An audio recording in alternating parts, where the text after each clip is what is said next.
Hello, it's Elisa from AK Educational Consulting, and I am back today to talk about step 3 of our 8 steps to building a trauma-informed school. So if you've been following along with this series here on my YouTube channel, you know that we have talked through steps 1 and 2 already. Step 1 being we need to educate our entire staff on trauma-informed strategies. What is trauma? What is chronic stress? How does this impact our kids' brains, their learning, their behavior? And then once you do that, you can move on to step 2, which is building consensus on a school-wide approach to discipline, which is a pretty big step. So once you get past that step, then we can move into what we're going to talk about today, which is step 3, supporting our students in the building of social emotional learning skills.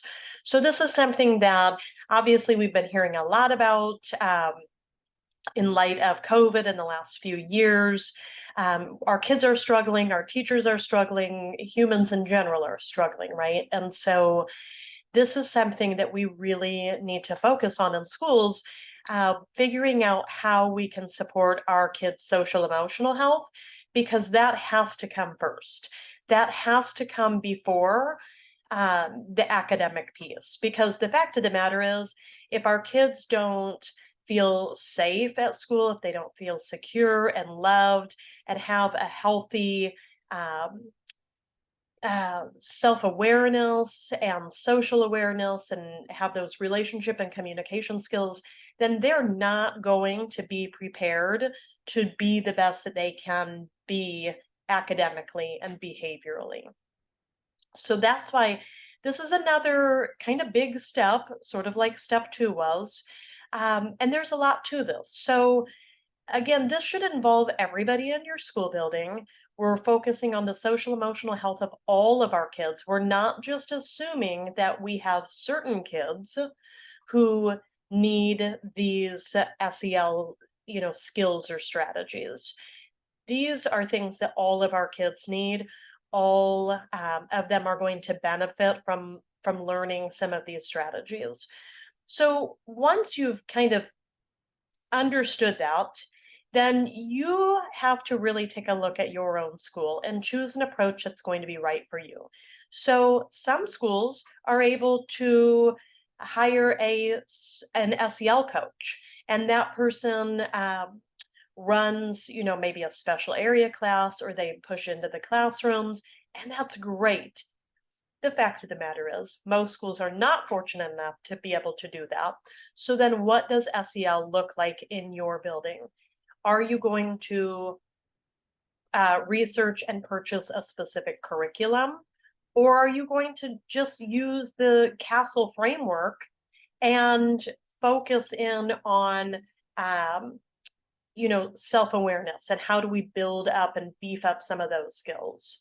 And then self-management, what does that look like? And there are so many resources out there that can help you do that. And I will be kind of joining in on that, especially this year. I have a lot of resources in the works around SEL that I'm excited to roll out. But you have to kind of figure out what is in your budget. What do you have time for? What do your teachers have bandwidth for? What is necessary for your student population? And maybe that is a very specific curriculum, but maybe it's not. Maybe it's just using, like I said, the Castle framework and coming up with a scope and a sequence that works for you, which is another sort of layer of this, right? So what does this look like at each grade level in your building? Who is responsible for teaching these skills? The good thing about SEL, and one of the things that I teach in all of my trainings, is that social emotional learning does not have to be a separate class or block of time or time of day.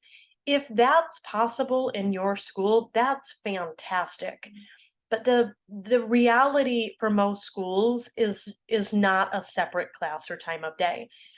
The great thing about so many of these SEL skills, though, they're things like friendship and kindness and communication skills and conflict resolution strategies. The great thing about those is that we can embed and integrate those skills fairly easily into what we're already doing instructionally in the classroom. So, and I talk about this in depth in my trainings. How do we use the books that we're already reading in class? How do we use the writing assignments that we're already giving in class? How do we use our morning meeting time or our community meeting time that we already have to support some of this learning? So that's really what this is about, is looking at what you're already doing. It's not about adding one more thing to the plate, because this is the plate. You may have heard that phrase before, that saying before. We have to support our kids social emotionally. It's a piece that we're missing in a lot of schools.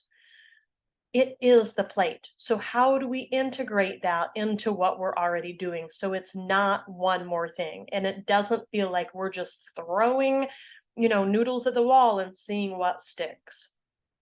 So after you've gone through that initial training on trauma-informed strategies, after you've talked through what is our classroom management, our behavioral management plan for the entire school going to be, then we move into this piece. How do we support our students' SEL strategy or skill building? How do we teach them those skills? Why is it important? Because we know that these skills are ones that lead to all sorts of successes and benefits to kids later in life, even. We know that they need to have these communication, decision-making, relationship skills so that they can have healthy relationships in life, so that they can be successful in school and in their jobs down the road. So I hope that you've at least gotten, some food for thought in terms of where to start, because this is another big step and there is a lot to it. And like I said, I'm going to be rolling out some resources that will assist with each of these 8 steps. So you can be on the lookout for those, and I'll try to announce those here also once they are live and available. Um, so I hope that this has, at least sparked some conversation for you and some questions in your brain. And I hope that you'll join me back here again for step 4. And if you missed the previous steps, please go back, because this is kind of like a staircase, right? We're building and we're building and we're building to create this culture in our school building that we really want for our students and our staff. So thanks for joining me today, and I will see you right back here next time for step 4.